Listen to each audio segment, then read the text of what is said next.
3 Bapak Ibu Saudaraku. Kita mau mundur sedikit, katakan boleh mundur dikit. Kalau kamu kedeketan gantengmu dan cantikmu terlalu kelihatan gitu ya. Kita mundur dikit Bapak Ibu Saudaraku. Maleaki adalah kitab yang terakhir di dalam perjanjian lama. Maleaki itu seperti anak remaja yang akil balik. Dia dari perjanjian lama, dia mau menuju ke perjanjian baru. Jadi di dalam kitab Maleaki itu terjadi sebuah proses di mana umat Tuhan menunggu kapan mau dipulihkan. Umat Tuhan saat itu sedang menanti-nantikan kapan nih kita masuk ke janji Tuhan yang baru. Kitab Maleaki itu bicara tentang isi hati Tuhan yang sedang sedih. Kenapa Tuhan sedih Bapak Ibu Saudaraku? Karena waktu itu dari ayat pertama kalau Bapak Ibu Saudaraku baca Maleaki 3 ayat pertama. Umat Tuhan saat itu memberikan persembahan kepada Tuhan. Tetapi dengan roti yang cemar. Umat Tuhan waktu itu memberikan persembahan kepada Tuhan dengan hewan yang timpang. Memberikan persembahan kepada Tuhan dengan hewan yang cacat buta. Dan Tuhan tuh sedih banget. Karena kenapa? Dari judulnya aja Tuhan bilang Tuhan mengasihi Israel. Orang yang mengasihi engkau dan melihat engkau dalam keadaan terpuruk. Saya mau beritahu, kita gak enak loh ngelihatnya. Kita berempati loh dan kita merasa ih kasihan banget. Kita orang tua ngelihat anak susah. Saya mau beritahu, orang tua sedih gak? Atau engkau bilang sebagai orang tua, wajar kamu susah? No. Kita akan bilang kasihan anak kita susah. Tuhan demikian, dia sedih banget. Kenapa? Karena umat Tuhan saat itu merosot kerohaniannya. Benar-benar terpuruk. Dan sampai Tuhan bilang, kalian tuh gak sadar nipu aku loh. Baca Bapak Ibu Saudaraku. Mereka masih membantah dan nanya, dengan cara apa Tuhan kami menipu engkau? Saya mau kembali dulu ke belakang, biar kita tahu kisahnya. Tuhan bilang apa? Engkau menipu aku di dalam hal memberikan persembahan, persepuluhan dan persembahan khusus. Persepuluhan kita bahas hari ini, karena banyak juga yang belum lulus. Khusus kita belum bahas Bapak Ibu Saudaraku. Ini yang terjadi sehingga muncullah Maleaki 3 ayat yang ke-10. Dikatakan begini, bawalah seluruh persembahan persepuluhan itu ke dalam rumah perbendaharaan supaya ada persediaan makan di rumahku dan ujilah aku. Katakan ujilah aku. Jadi Bapak Ibu Saudaraku, waktu tadi di ayat yang kita baca Mazmur 26 ayat 2, kita yang berkata sama Tuhan, ujilah aku Tuhan, cobalah aku Tuhan, selidikilah batinku dan hatiku. Sekarang lebih sulit Bapak Ibu. Karena Tuhan minta kita menguji Tuhan dalam masalah yang paling kita butuhkan dalam hidup ini. Yaitu money. Yes. Ujilah aku firman Tuhan semesta alam. Apakah aku tidak membukakan bagimu tingkap-tingkap langit. Dan mencurahkan berkat kepadamu sampai berkecukupan. Koreksi if I'm wrong. Terima kasih Pak. Terima kasih Bu. Berkelimpahan. Oh aku berdoa dalam nama Yesus. Engkau kelimpahan sukacita. Engkau kelimpahan damai sejahtera. Engkau kelimpahan berkat. Di dalam nama Yesus Tuhan. Katakan amin 3 kali. Amin, amin, amin. Jadi dalam nama Yesus. Ayat ini buat beberapa orang bisa jadi favorit. Waduh, berkat dibuka, tingkap langit dibuka, berkat dicurahkan. Favorit, why? Karena kita benar-benar merasakan bagaimana kita mengasihi Tuhan. Hati yang tulus, hati yang murni kita kembalikan kepada Tuhan. Kita benar-benar bisa menjadi sangat bersukacita. Waktu saya persiapan firman ini Bapak Ibu Saudaraku, saya belajar. Saya buka kembali khotbah-khotbah pendeta dari luar negeri, pendeta dalam negeri, bahkan pendeta yang gak suka persepuluhan pun saya dengerin lagi. Bapak Ibu Saudaraku, podcast saya dengerin lagi. Saya menarik satu kesimpulan, saya bilang begini, Tuhan saya belajar. Tapi saya mau Tuhan bicara dalam hidup saya. Karena saya mau menyampaikan kebenaran firman ini kepada jemaat Tuhan. Tuhan ingatkan saya Bapak Ibu Saudaraku tentang kisah yang terjadi di Taman Eden. Saya dan suami saya mendengarkan khotbah yang sama waktu itu. Kami belajar sama-sama. Kisah tentang Adam yang takut sama istrinya. Tapi bukan itu pesan Tuhan. Tuhan tidak sedang bicara bahwa Adam, kamu tuh bener-bener STI, suami takut istri, no. Tuhan gak bicara tentang betapa itu buah apel ranum banget. Bukan itu pesan Tuhan. Sebenarnya pesan Tuhan Bapak Ibu Saudaraku, saya mau beritahu buat kita semuanya, zaman di Taman Eden manusia gak pernah kekurangan, katakan amin. Semua mereka punya, dari hati yang bersih, hati yang murni, semua tersedia, nguap aja gitu. Tiba-tiba sudah ada babi kecap, sudah ada capcay, sudah ada fuyung hai. Semua tersedia. Tapi ada dua hal yang membuat umat Tuhan yang tinggal berdua ini ditulis dalam Kejadian 3, mereka jatuh dalam dosa. Satu, tidak ada rasa cukup. Yang paham dengan saya angguk-anggukan kepala. Mereka merasa gak cukup, gak hanya sekedar melihat buah apel yang begitu ranum. Mereka gak mikir dengan buah anggur, mereka gak mikir dengan buah kiwi, mereka gak mikir dengan buah plum. Cuma melihat apel loh Bapak Ibu Saudaraku, kan anak sekolah minggu diajar itu buah apel. Saya juga tahunya itu buah apel, itu buah terlarang. Tidak sekedar begitu Bapak Ibu Saudaraku. Ternyata dia merasa gak cukup dan pengen mencoba buah yang lain. Kedua, anak Tuhan waktu itu si Adam dan Hawa gak mau bersyukur. Yang sepakat dengan saya angguk-anggukan kepala. Terima kasih kepercayaannya kepada pendeta. Bapak Ibu Saudaraku. Rasa cukup gak ada, merosot. Rasa bersyukur merosot. Dan bukankah hal ini, dua ini yang selalu melekat dalam hidup kita, jujur sampai malam ini? Saya mau tanya, yes, yes atau yes? Yes, manusia kita tidak pernah merasa cukup. Aduh, begini kurang, aduh begitu kurang. Kita gak pernah bersyukur, aduh begini aja sudah bisa bersyukur, yang lain aja gak bisa makan. Saya suka ketawa Bapak Ibu Saudaraku kalau saya lagi main game. Saya suka main yang blast itu loh Bapak Ibu Saudaraku. Nah biasanya ada iklan Gossip Harbor. Kemudian seorang ibu lagi gendong bayi kedinginan dan diberikan pilihan. Mau selimut atau mau apa kayu api gitu Bapak Ibu Saudaraku. Yang ketawa-ketawa nih pasti tahu Bapak Ibu Saudaraku. Saya iseng-iseng coba download dan akhirnya saya gak mau karena sakit hati saya tuh kayak sebel gitu. Kayak ini game apa sih gitu. Oke. Karena kita sudah pilihin dia jendela, dia gak mau jendela. Dia maunya kayu api. What? Gak bersyukur ini orang. Jadi saya mau bilang dalam hal kecil itu pun kita manusia, dua hal ini kita kalah. Kita sedang berjuang. Bagaimana kita punya rasa cukup, bagaimana kita punya rasa bersyukur. Padahal Tuhan sudah sangat memberkati umat Tuhan. Hari ini yuk kita kembali ke perjanjian awal dengan Tuhan. Bahwa Tuhan sangat memberkati engkau dan aku. Miliki rasa cukup, miliki rasa bersyukur. Maka engkau akan mempersembahkan hanya yang terbaik kepada Tuhan. Oh blessing kiri kananmu katakan iman yang demikian terjadi. Dalam hidupmu, dalam hidup kita semuanya katakan amin. Dan berikan tepuk tangan yang luar biasa buat Tuhan. Kenapa ayat ini juga dihindari? Karena ayat ini kalau sampai dikatakan kepada kita, saya mau jujur buat jemaat Tuhan. Sometimes kalau kita diminta untuk mengembalikan persepuluhan, satu yang ada di pikiran kita, nggak cukup.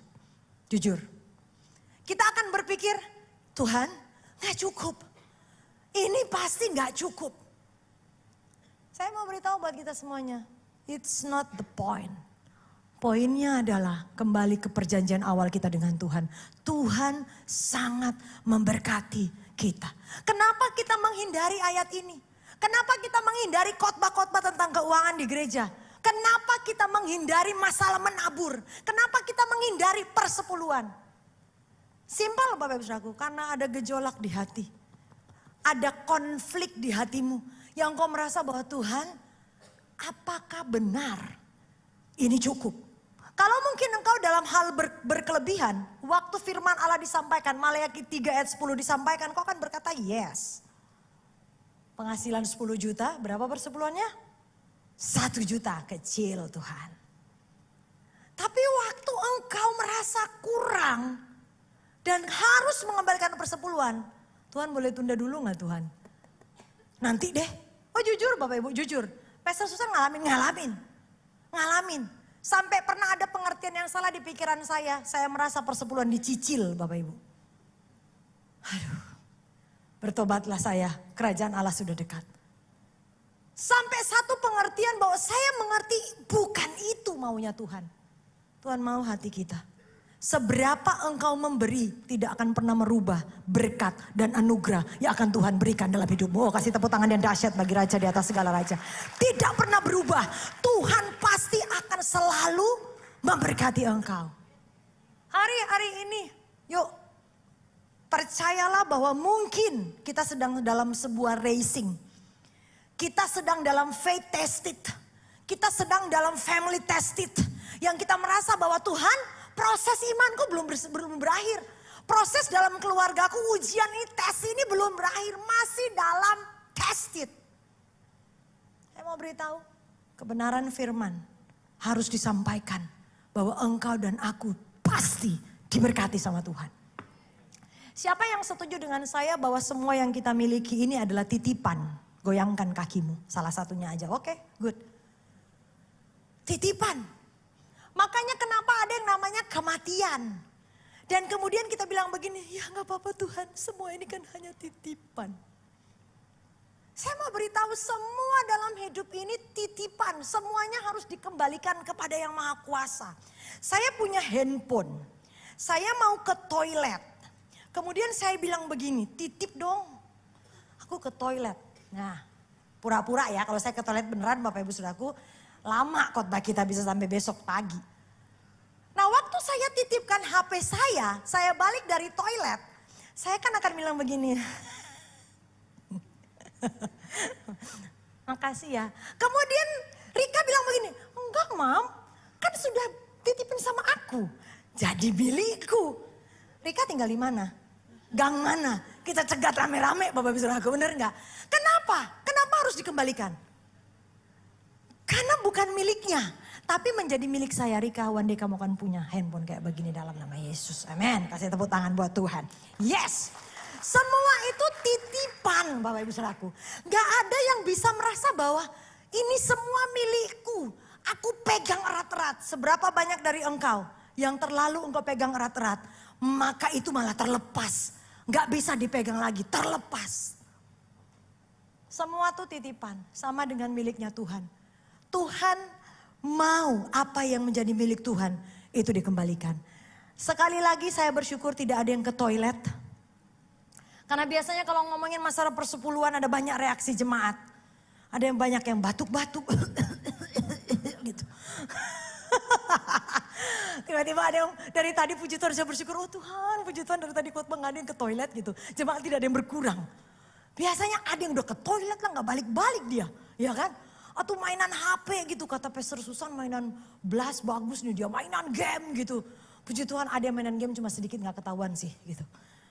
Saya bersyukur. Karena kita tidak boleh men-skip apa yang namanya kebenaran firman.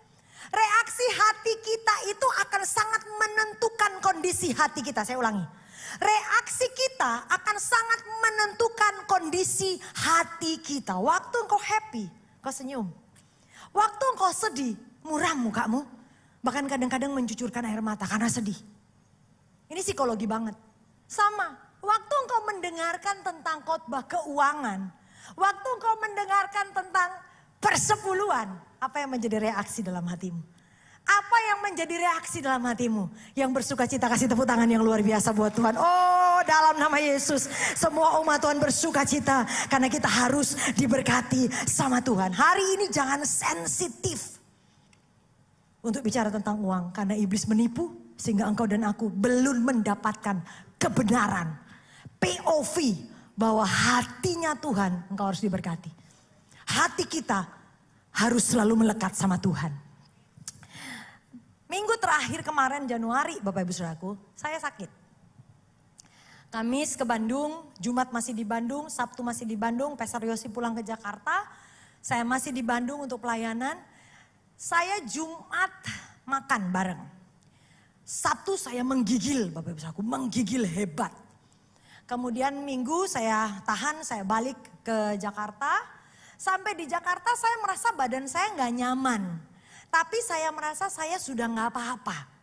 Waktu Senin saya pusing, pusingnya tuh hebat Bapak Ibu Saudaraku. Saya vertigo, pernah vertigo, saya tahu ini bukan vertigo. Saya pernah, maaf ya Bapak Ibu Saudaraku, saya pernah kekurangan gizi gitu. Saya tahu pusingnya ini bukan karena kurang makan. Saya bisa bedain, tapi saya nggak bisa ngomong. Singkat ceritanya, Senin malam saya diare. Diare 6 jam 9 kali Bapak Ibu Saudaraku. Itu benar-benar tersiksa, saya tahan. Pastor Rosi bilang ayo ke IGD, saya bilang enggak. Masih bisa, karena saya seneng sebenarnya kalau diare itu seneng. Kita perempuan seneng kan ya. Kalau timbang turun setengah ons, turun sekilo, seneng gitu. Tapi ini saya pikir-pikir, waduh baru tidur. Aduh kok melilit lagi, balik lagi toilet, ini udah gak benar. Akhirnya pagi-pagi jam 9-an saya dibawa ke UGD. Dan benar, saya dehidrasi. Dehidrasi, kenapa saya dehidrasi? Karena 5 titik dalam tubuh saya, dalam pembuluh darah ditusuk sama infus, gak masuk, nolak. Dokter bilang ibu dehidrasi parah. Ada fotonya? Oke, ini masih ada tandanya. 1 ditusuk gak bisa, 2 ditusuk langsung naik, gitu. Ditusuk lagi nggak bisa, ditusuk lagi nggak bisa, Bapak Ibu Saudaraku. Mana fotonya ada? Nah ini.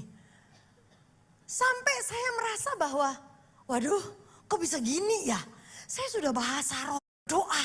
Saya sudah dengarkan firman tentang kesembuhan. Tapi pembuluh darah 1 pun nggak ada yang masuk. Suntiknya nggak bisa.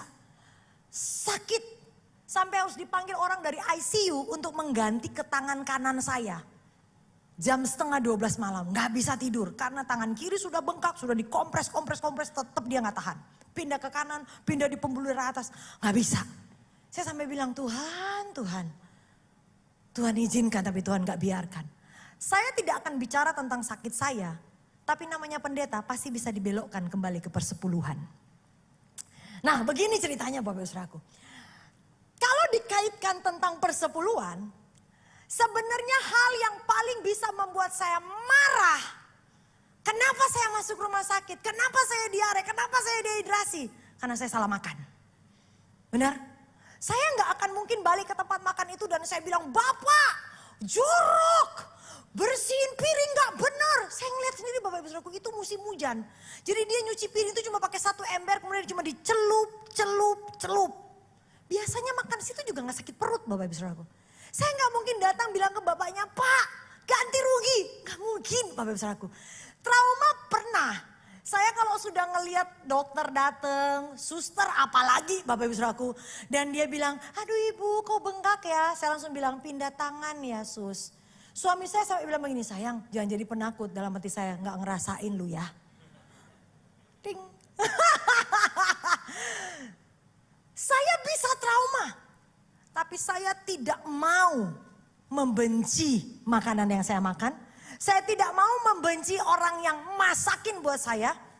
Saya tidak mau mengkontaminasikan hati saya hanya karena saya salah makan.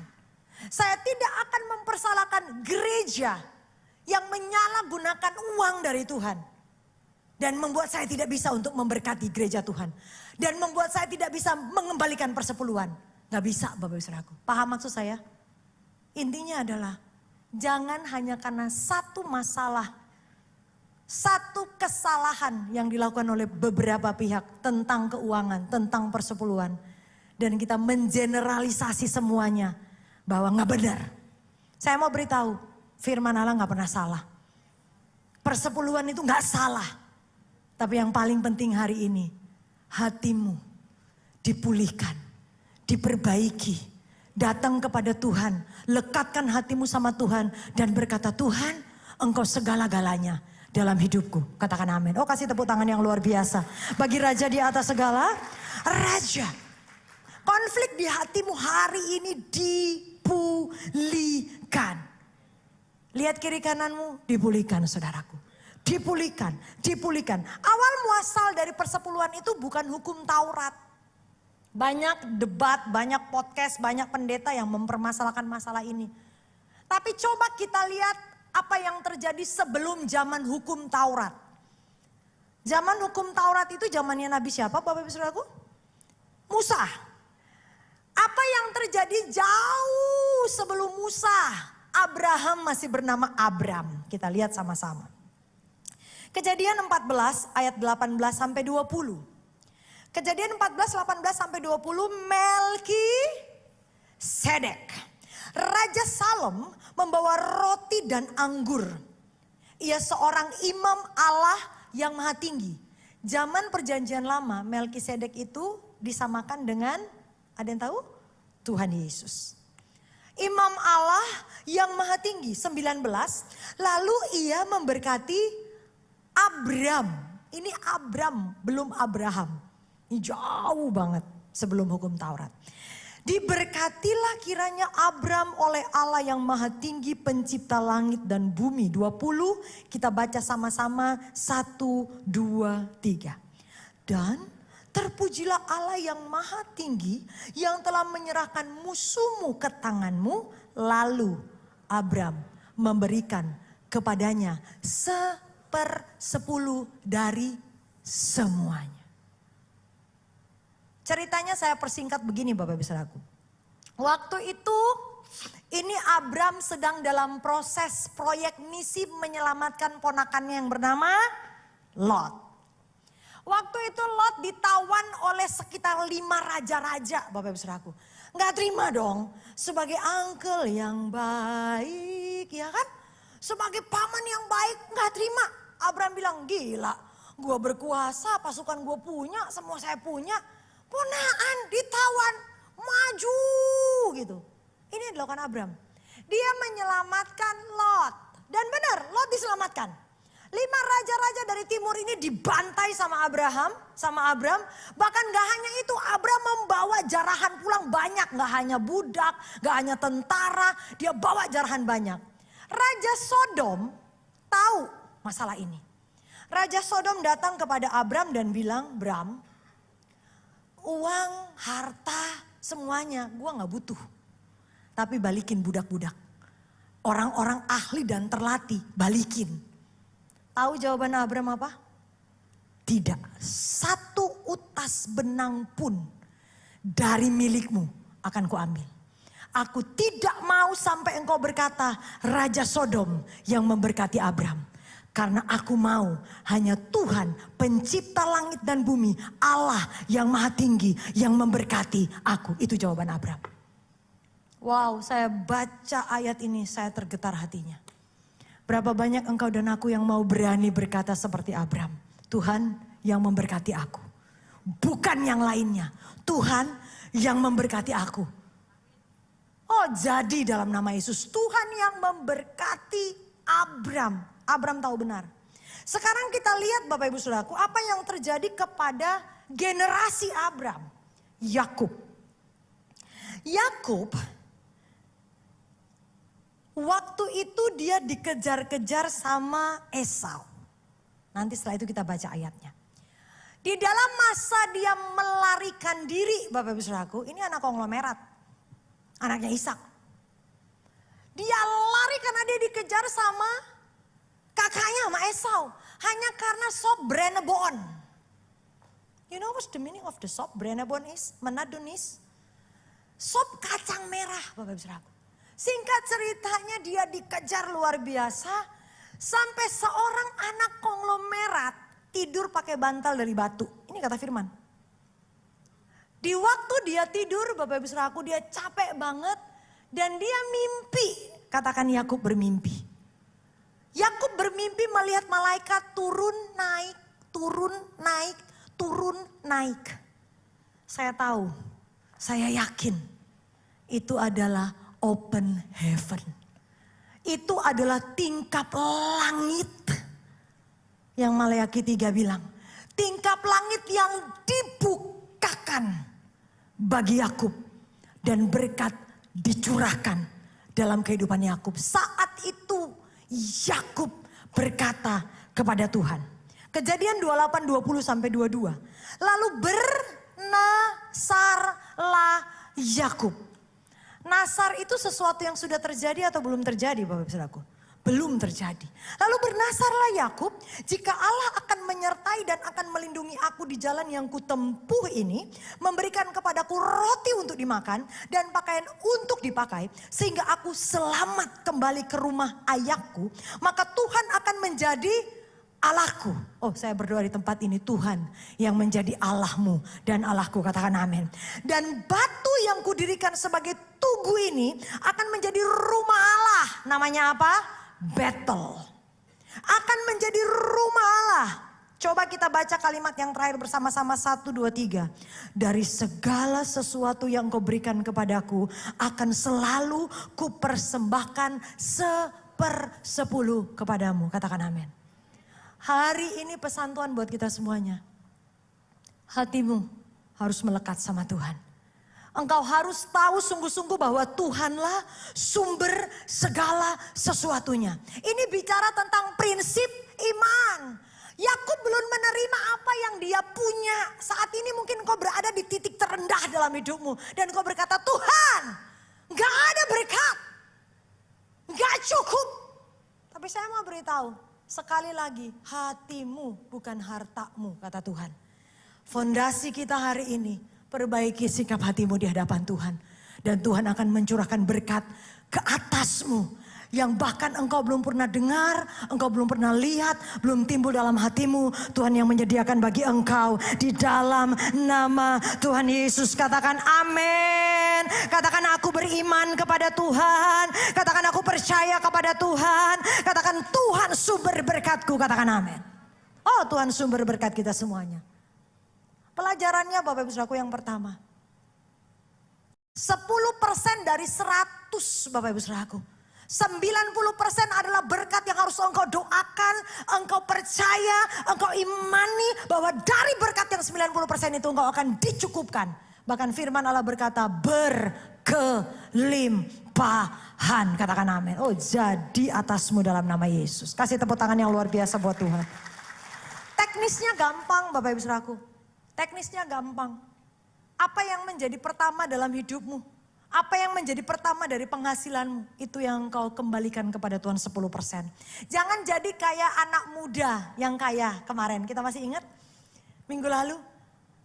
Dia datang sama Tuhan dengan bangganya. Dia bilang, Tuhan aku rajin pondok Daud. Aku SPRN Counter, sudah semua ISBC, sudah semua SOM lengkap. Aku rajin banget ke gereja Tuhan. Dengan bangga dia datang sama Tuhan. Tuhan bilang apa? Jual milikmu, kasih sama orang miskin, ikutlah aku. Dengan sedih. Dia meninggalkan Tuhan. Why? Kenapa? Karena dia mau menjadikan Tuhan nomor 2. Tambahan. Sisanya. Tapi hari ini Tuhan yang utama. Siapa yang percaya bahwa semua berkat itu datangnya dari Tuhan, angkat tangan. Oh, biar dikembalikan untuk Tuhan, bagi hormat, kemuliaan nama Tuhan. Hatimu benar di hadapan Tuhan. Yang kedua, persepuluhan itu diberikan di rumah Tuhan. Diberikan di gereja lokal di mana engkau bertumbuh. Kau dapat makanan rohani di dalamnya, engkau kenyang. Gak bisa di-split. Oke, hari ini di gereja sini, besok di gereja sini. Kan dua-duanya saya dapat makan dari situ. Tuhan gitu. Itu hatimu. Tapi kembalikanlah ke rumah Tuhan, ke gereja lokal di mana engkau bertumbuh. Persepuluhan yang ketiga dikembalikan dengan sikap hati yang baik. Jangan dimanipulatif, Tuhan, aku udah kembalikan 10%. Awas ya, kalau sampai akhir bulan aku gak dibalikin 10%, 20%, 30 kali persen, 40 kali persen, 100%. Awas ya Tuhan ya. Tuhan tuh bukan king of gambler, dia king of the kings. Oke, Tuhan gak bisa digitukan Bapak Ibu Saudaraku. Gak bisa. Jangan dimanipulatif. Tapi berikan dengan hati yang jujur. Yang keempat, yang terakhir. Persepuluhan itu diberikan dengan konsisten. Persepuluhan itu diberikan dengan konsisten. Persepuluhan itu otomatis Bapak Ibu Saudaraku. Karena konsistensi akan menjaga hidup kita, katakan amin. Orang yang konsisten itu hatinya lebih terjaga. Orang yang gak konsisten bolak-balik. Kita nggak bisa berkata, Tuhan kan aku lagi diberkati banget nih. Gak apa-apa 10%. Saya mau beritahu ya Bapak Ibu, dari pengalaman saya memberi persepuluhan, mengembalikan persepuluhan. Semakin besar jumlah persepuluhan, semakin sakit hatinya. Ayo ngaku jujur. 100.000 berapa persepuluhannya? Cemban. Gampang. Wah cemban mah punya gua. Ya kan? 1 juta berapa persepuluhannya? 100.000. Lumayan Tuhan. Token listrik di anak kos ya kan? 10 juta berapa persepuluhannya? Cetiau. Oke, masih bisa. Kalau hatimu gak siap, engkau akan berkata demikian. 100 juta. Berapa persepuluhannya? 10 juta. Tuhan! Jangan ya Tuhan, deposito aja. Aduh, sakit hati Bapak Ibu Saudaraku. Tapi justru di saat itulah hatimu diuji. Pastor, kalau nggak ada samsek bagaimana dikembalikan kepadamu. Sekali lagi, hatimu harus siap. Hatimu harus benar-benar melekat sama Tuhan. Hatimu nggak boleh ada konflik sama Tuhan. Hatimu bersih. Sehingga waktu engkau percaya ini milik Tuhan. Dengan sukacita engkau akan memberi kepada Tuhan. Saya pertama kali mengembalikan persepuluhan. Waktu saya kuliah tahun 93. Saya tidak mendengar langsung gitu, oh kamu harus persepuluhan susah, no. Tapi biasanya Bapak Ibu Saudaraku, awal hatimu menggelitik dan tergelitik untuk mencari Tuhan waktu engkau kekurangan. Jujur. Jujur ya Bapak Ibu Saudaraku ya. Waktu kita benar-benar di titik terendah, benar-benar kita pengen cari Tuhan. Oh kalau dalam berkelimpahan mah aduh gampang. Kasih. Balikin milik Tuhan. Tapi waktu engkau sedang dalam keadaan yang terpuruk. Waktu engkau tahu Tuhan ini enggak punya. Nah waktu itu Bapak Ibu Saudaraku saya dengar khotbah KKR. Yang membuat saya tertarik mengembalikan persepuluhan adalah tingkap langit dibukakan. Saya orangnya suka menghayal Bapak Ibu Saudaraku. Jadi saya pikir waduh ya Tuhan Pak Kadis. Ya. Pasti pada nonton Shirley Laos kan. Ya Tuhan Pak Kadis ini bolpen. Aduh gitu. Kita mulai berkata, ya Tuhan. Tingkap langit dibuka. Saya mulai berkelana ini hayalan. Wih, gila nih. Dibukakan loh tingkap langit. Akhirnya saya berani mengembalikan persepuluhan. Waktu itu saya dikirimin uang kos sama orang tua. Jari 5 gak nyampe Bapak Ibu. Tahun 93. Jadi waktu saya mengembalikan persepuluhan ratusan ribu dan saya harus ambil puluhan ribu di dalamnya. Tahun 93 bagi saya itu sudah bisa saya beli makan 10 hari. Karena waktu itu titik terendah dalam kehidupan keluarga kami. Saya harus ngamen bersama dengan teman-teman di perapatan Mirota Kampus Jogja kalau Bapak Ibu tahu. Kemudian nanti terjadi pembagian waktu itu. Dan kalau dapat uang 4.000 itu bisa beli mendoan. Do you know what the meaning of the mendoan is? Tempe dikasih tepung Bapak Ibu Saudaraku dan itu bisa dimakan 2 hari. Ada rice cooker kecil, beli nasi, tinggal masakin nasi, banyakin cabai rawit, kenyang Bapak Ibu. Jadi waktu itu titik terendah, jadi waktu hamba Tuhan itu bilang waktu engkau kembalikan persepuluhan, tingkap langit dibukakan. Oh saya bilang oh iya mau. Ditanya sama orang tua, kenapa sudah minta uang lagi? Saya bilang, saya kasih persepuluhan. Apa itu? Papa saya tanya, mama saya tanya. Saya cerita mereka gak marah, tapi mereka merasa ada yang aneh nih. Maklum, gemim banget. Penatua banget. Jadi kayak, oke, gak paham. Gak marah. Sampai satu titik saya paham benar Bapak Ibu Saudaraku. Ini sesuatu yang harus didoakan. Tiba-tiba Bapak Ibu Saudaraku terima telepon. Wesel, dulu kan Wesel gak ada transfer bank Bapak Ibu Saudaraku, Wesel pos. Saya dapat duit, Pap dapat duit dari mana? Ada. Mam dapat duit dari mana? Ada.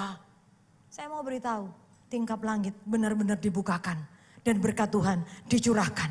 Bagi orang yang mau taat, katakan amin dan berikan tepuk tangan yang luar biasa buat Tuhan. Saya minta teman-teman KAW naik. Sampai hari ini saya tetap setia mengembalikan persepuluhan. Sudah berkeluarga, kami tetap setia mengembalikan persepuluhan. Saya tutup dengan satu kesaksian anak muda. Ini kisahnya barusan, baru banget. Baru banget. Singkat ceritanya, tampilin aja kesaksiannya Bapak Ibu Saudaraku, teman-teman media, thank you. Tante Om Yosi. Tante loh Om Yosi. Tuh, Tante. Tadi kan aku dengar khotbah Tante sama Om. Oh kan, Om dan Tante kita berdua udah tua banget. Ngomong tentang persepuluhan juga. Jadi anak ini kemarin dengar saya khotbah, Pastor Yosi khotbah, kan minggu pertama otomatis kita akan bilang bahwa ada persepuluhan kembalikan. Nah singkat ceritanya kan habis terima 500.000, dia habis terima duit nih 500.000. Baiknya 10%-nya kembalikan nggak Tan? Mumpung minggu pertama juga, jujur ini pertama kali seumur hidupnya dia mengembalikan persepuluhan. Saya jawab dong, puji Tuhan kalau mau kembalikan milik Tuhan. Iya, nanti aku onsite di Wonosari, saya kembalikan ya Om Tante. Bulan depan mau kembalikan sepunyanya, saya luruskan. Saya bilang jangan sepunyanya, tapi dari penghasilan kita. Harus diluruskan. Akhirnya ini saya sudah potong, ini udah hari yang lain. Dia cerita apa? Dia cerita. Dan Tante tahu, ini wifi per bulannya udah ada yang nanggung biayanya. Nanti anak rohani mami yang kasih aku 500.000 kemarin. 500.000 yang dia persepuluhankan. Saya mau beritahu, dia hanya taat, dia hanya percaya kepada Tuhan. Dia dapat kulkas baru buat rumahnya gratis. Kasih tepuk tangan yang luar biasa buat Tuhan. Ditutup lagi teman-teman media. Saya mau beritahu buat kita semuanya. Sekali lagi bukan jumlah, bukan hartamu, tapi hatimu.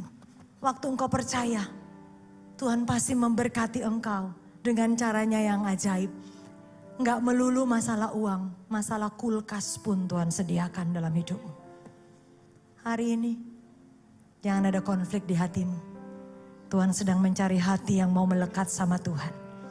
Siapa yang mau percaya Tuhan sanggup memberkatimu? Bangkit berdiri sama-sama. Kita katakan di hadapan Tuhan.